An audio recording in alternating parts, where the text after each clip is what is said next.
ఎందుకు స్టేజెస్ పెరుగుతూ ఉంటాయి. ఇప్పుడు మనం ఫస్ట్ స్టేజ్ దాదాపు అందరికీ ఫస్ట్ స్టేజ్ ఉన్నట్టే నొప్పి లేని వాళ్ళకి.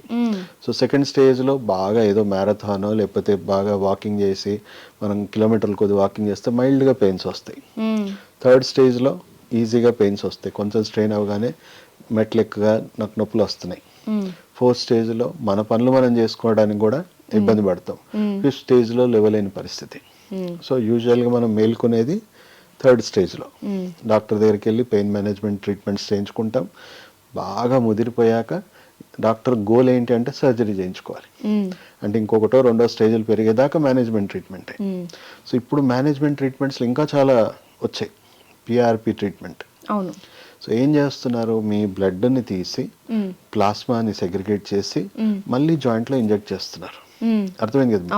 యాక్చువల్గా అది మా part of treatment, functional medicine, modern medicine సంబంధించింది కాదు.